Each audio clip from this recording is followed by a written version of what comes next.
Okay, so in this video we're looking at employer's liability.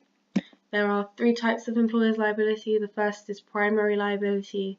This is where they're under specific duties and they'll be liable where these go wrong, such as a safe system of work, competent staff, adequate materials and system, etc. The second is vicarious liability. This is where an employer is liable for the tort of an employee. And the third is statutory liability. This is where they're liable for breaching a statutory duty. It's quite simple. So going on to primary liability. This is a non-delegable or personal duty under common law for employees to ensure that reasonable care is taken of their employees. So in Hudson, there was a member of staff who was continuously playing pranks, and the employer was aware of this. The courts held that you, as an employer, are responsible for hiring competent members of staff. Because as you're hiring those members of staff, they interact with customers, employees, all these people. If something goes wrong, you're responsible for not making sure that that person was competent enough to complete that job which you hired them for. The Employers' Liability Act of 1969 goes on to talking about adequate materials and equipment, and another important case to mention is Barber. This is where this case basically says that this duty for safety of employees also extends to their mental health. So in Barber, they had to take time off work because their workload affected their mental health.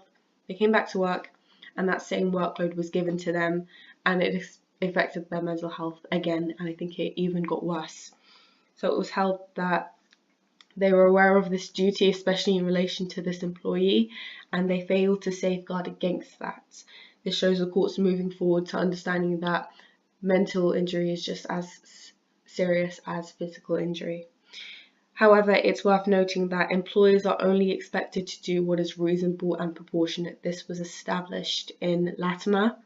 So in this case, there was an oil spill. They only had a certain amount of sawdust and they used that to cover the floor. However, it only partially covered the oil spill. It was held that it would have been out of proportion for them to close the factory down and that they had done enough. Another important case is Coxall. So here it says that if an employee is willing to do work which is clearly causing them harm, you as an employer may be under a duty to dismiss them in exceptional circumstances. The fact that they are willing to do this work does not mean that you're avoiding your liability. We can then go into vicarious liability. So here it's strict liability. As long as these are established, liability's been found. So first, there's three things that the claimant has to prove. The first is that the tortfeasor was the defendant's employee. The second is that the tortfeasor committed a tort. And lastly, that they did so in the course of employment. So the employee requirement seems quite simple. However, depending on the circumstances, it's not, such as the use of independent contractors, lending employees, etc. So you can establish this in various ways. So using Stevenson, you have to show that they were an integral part of that business. That business basically needs them in some way, shape or form. Looking at Ferguson, it says that you can use the terms of the contract to define that they're an employee. So if in your contract it says you are an employee, it's quite clear. And in Hawley, it shows the example of lending an employee. So here, security business lent an employee to a nightclub. That night, the bouncer ended up committing assault and battery on one of the customers, and they were looking on who to sue. So the nightclub was obviously saying it belongs to the business was saying he goes to the nightclub. So here it was held that because he was there so often, he didn't go to one nightclub one night and then another the other. He was pretty much there consistently as an employee is. They have contracted hours, they have to be there certain days, certain times, and he was even wearing a uniform for that nightclub, it was held he was their employee. A lot of the times, courts look at different ways, depending on the facts of the case, they'll give a different way to sue. So you can split between employers, you can find one employer, you can find the other, the one who it's underneath, the one who it's been lent to. There's different ways. It depends on the facts of the case more than anything. So had he not been there regularly, he wouldn't be the nightclub's employee. He would have been the security business's employee.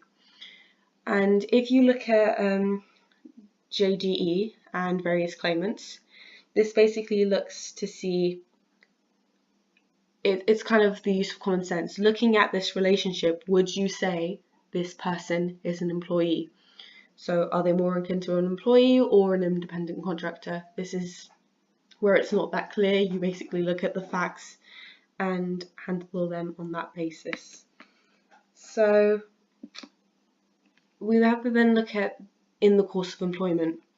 So in Century Insurance, the employee was smoking and he threw his lit cigarettes while he was delivering petrol, and obviously there was a fire.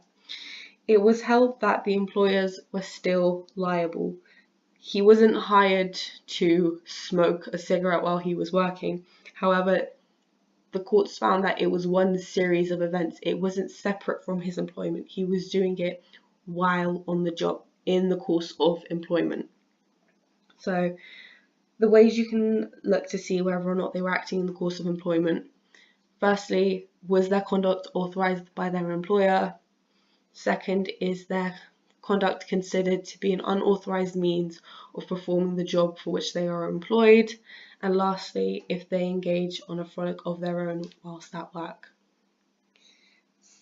We have cases such as Ministry of Defence in Radcliffe and Bellman. So in the Ministry of Defence in Radcliffe, the event was organised by the employer, and so they were liable for their employees' actions, similar to in Bellman, where it was a Christmas party, and it was held that yes, it was a social event, but it was under the employer.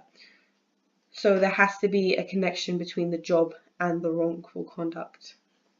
Lastly, we looked at statutory duties.